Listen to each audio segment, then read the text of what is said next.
જય હિન્દ મિત્રો, ધ્યેય કમ્પ્લીટમાં તમારું સ્વાગત છે। તો મિત્રો આજે આપણે જોવાના છીએ 2 જુલાઈ 2026ના પરીક્ષામાં પૂછાવાની શક્યતા છે એવા કરંટ અફેર્સના 15 જેટલા પ્રશ્નો। તો મિત્રો જો શક્ય હોય તો આ પ્રશ્નોને તમારી બુકમાં લખી લેજો, જેથી કરીને મિત્રો તમારે જ્યારે પણ એક્ઝામ આવે અને મિત્રો રિવિઝન કરવાનું થાય ત્યારે તમે સરળતાથી એનું રિવિઝન કરી શકો। અને મિત્રો આપણે કરંટ અફેર્સ રોજે રોજ જ કમ્પ્લીટ કરતું જવાનું છે।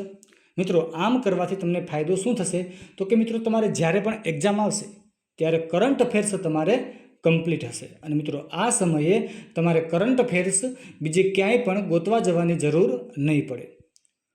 અને મિત્રો જો તમે કરંટ અફેર્સની બુક તમારી રીતના તૈયાર કરેલી હશે તો મિત્રો એ તમને વાંચવામાં ખૂબ જ સરળ રહેશે અને મિત્રો યાદ પણ જલ્દીથી રહી જશે। તો ચાલો મિત્રો હવે વધારે સમય ન બગાડતા પ્રશ્નોની શરૂઆત કરીએ છીએ। પણ એ પહેલાં જો મિત્રો હજી સુધી તમે આપણી ચેનલને સબસ્ક્રાઈબ નથી કરી તો ચેનલને સબસ્ક્રાઈબ કરી દો અને આ વિડીયોને તમારા દરેક મિત્રોને શેર કરી દો।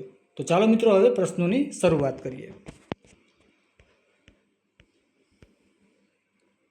પ્રશ્ન પહેલો જોઈએ। તાજેતરમાં અમદાવાદમાં આયોજિત એવીસી મેન્સ વોલીબોલ કપ 2026માં ભારતે કયો મેડલ જીત્યો છે? તો મિત્રો ભારતે આમાં મેડલ જીતેલો છે બ્રોન્ઝ મેડલ। પ્રશ્ન બીજો જોઈએ।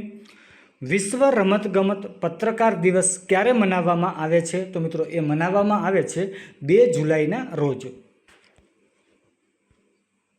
ત્રીજો પ્રશ્ન જોઈએ મિત્રો।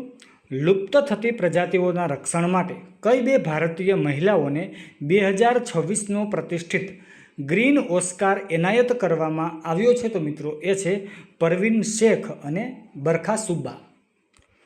પ્રશ્ન ચોથો જોઈએ। તાજેતરમાં ભારતના પ્રથમ ઓફશોર એરપોર્ટને કયા રાજ્યમાં મંજૂરી આપવામાં આવી છે? તો મિત્રો એ છે મહારાષ્ટ્ર। પ્રશ્ન પાંચમો જોઈએ। એચડીએફસી બેંકના નવા પાર્ટ ટાઈમ ચેરમેન તરીકે કોને નિયુક્ત કરવામાં આવ્યા છે? તો મિત્રો એ છે રાજીવ કુમાર। પ્રશ્ન છઠ્ઠો જોઈએ। તાજેતરમાં એઆઈ કંપની ઓપન એઆઈ દ્વારા ભારત માટે નવા મેનેજિંગ ડિરેક્ટર તરીકે કોની નિમણૂક કરવામાં આવી છે? તો મિત્રો એ છે પ્રભજીત સિંહ। પ્રશ્ન સાતમો જોઈએ। ગ્રામીણ વિકાસના કાર્યક્રમોમાં પારદર્શિતા લાવવા માટે એઆઈ સક્ષમ રૂરલ ઇન્ટરનલ ઓડિટ પોર્ટલ કોણે લોન્ચ કર્યું છે? તો મિત્રો આ લોન્ચ કરેલું છે શિવરાજસિંહ ચૌહાણે અને મિત્રો આ શિવરાજસિંહ ચૌહાણ એ કેન્દ્રીય ગ્રામીણ વિકાસ મંત્રી છે। મિત્રો જો તમને આ વિડીયો સારો લાગતો હોય તો વિડીયોને લાઇક કરી દો, શેર કરી દો અને એક કોમેન્ટ કરી દો। અને મિત્રો હજી સુધી જો તમારે આપણી ચેનલને સબસ્ક્રાઈબ કરવાની બાકી છે તો મિત્રો ચેનલને સબસ્ક્રાઈબ પણ કરી દો। તો ચાલો મિત્રો હવે પ્રશ્નોની શરૂઆત કરીએ। પણ મિત્રો એક વાત તમને હજી હું કહી દઉં કે મિત્રો આપણી ચેનલ ઉપર આપણે કે જે વિદ્યાર્થી મિત્રો જીએસઆરટીસી કંડક્ટરની કે ડ્રાઈવરની એક્ઝામની તૈયારી કરે છે એવા મિત્રો માટે મિત્રો આપણે રોડ સેફ્ટીના વન લાઇનર પ્રશ્નોની પણ શરૂઆત કરી દીધી છે અને મિત્રો કમ્પ્યુટરના વન લાઇનર પ્રશ્નોની પણ શરૂઆત કરી દીધી છે। તો મિત્રો જો તમારે એ વિડીયો હજી જોવાના બાકી હોય તો જોઈ લેજો। તો ચાલો મિત્રો હવે પ્રશ્નોની શરૂઆત કરીએ। પ્રશ્ન આઠમો જોઈએ। તાજેતરમાં ડીઆરડીઓ માટે ડેલિગેશન ઓફ ફાઇનાન્શિયલ પાવર્સ કોણે બહાર પાડ્યો છે? તો મિત્રો એ બહાર પાડ્યો છે કેન્દ્રીય મંત્રી રાજનાથ સિંહ દ્વારા બહાર પાડવામાં આવેલો છે। તાજેતરમાં ભારતના 97મા ગ્રાન્ડ માસ્ટર કોણ બન્યા છે? તો મિત્રો એ બની ગયા છે હર્ષવર્ધન જીબી। મિત્રો આપણે આની અગાઉના વિડીયોમાં જોયું હતું કે ભારતના 96મા ગ્રાન્ડ માસ્ટર કોણ બની ગયા છે? તો મિત્રો એ તમારે મને કોમેન્ટ કરી અને જણાવવાનું છે। પ્રશ્ન 10મો જોઈએ। DRIVના પ્રથમ વૈશ્વિક બ્રાન્ડ એમ્બેસેડર તરીકે કોની નિમણૂક કરવામાં આવી છે? તો મિત્રો એ છે મહેન્દ્રસિંહ ધોની। પ્રશ્ન 11મો જોઈએ। ભારતીય સેનાના કયા 2 સૈનિકોએ વર્લ્ડ રોઈંગ કપમાં ભારત માટે પ્રથમ ગોલ્ડ મેડલ જીત્યો છે? તો મિત્રો એ છે હવલદાર લક્ષ્ય અને ઉજ્જવલ કુમાર સિંહ। પ્રશ્ન 12મો જોઈએ। રાજ્યસભામાં વિપક્ષના નેતા તરીકે કોની નિયુક્તિ કરવામાં આવી છે? તો મિત્રો એ કરવામાં આવી છે મલ્લિકાર્જુન ખડગેની। મિત્રો ફરી પાછા પણ મલ્લિકાર્જુન ખડગેને જ રાજ્યસભામાં વિપક્ષના નેતા તરીકે નિયુક્તિ કરવામાં આવી છે।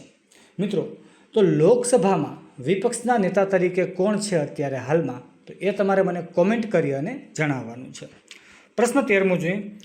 71મા આંતરરાષ્ટ્રીય હવામાન વિજ્ઞાન સંગઠન પુરસ્કારથી કોને સન્માનિત કરવામાં આવ્યા છે? તો મિત્રો એ છે ડૉક્ટર ફ્લોરેન્સ રાબિયાર. પ્રશ્ન 14મો જોઈએ. છત્તરિયા ધાના, મિત્રો આ ડાંગર છે. મિત્રો આ છત્તરિયા ધાના કયા રાજ્ય સાથે સંબંધિત છે કે જેને વર્ષ 2026માં જીઆઈ ટેગ આપવામાં આવ્યો છે? તો મિત્રો એ છે રાજ્ય મધ્યપ્રદેશ. મિત્રો છેલ્લો પ્રશ્ન જોઈએ. નવી દિલ્હીમાં નાર્કો કોઓર્ડિનેશન સેન્ટરની 10મી એપેક્સ લેવલની બેઠકની અધ્યક્ષતા કોણે કરી હતી? તો મિત્રો એ અધ્યક્ષતા કરી હતી કેન્દ્રીય ગૃહમંત્રી અમિત શાહે. તો મિત્રો આ હતા 2 જુલાઈ 2026ના પરીક્ષાલક્ષી કરંટ અફેર્સના પ્રશ્નો. તો મિત્રો જો તમને આ વિડીયો સારો લાગ્યો હોય તો વિડીયોને લાઇક કરી દેજો અને એક કોમેન્ટ કરી દેજો. અને મિત્રો તમારા દરેક મિત્રોને આ વિડીયો શેર કરી દેજો. અને મિત્રો હજી સુધી જો તમારે આપણી ચેનલને સબસ્ક્રાઈબ કરવાની બાકી હોય તો મિત્રો ચેનલને સબસ્ક્રાઈબ કરી લેજો.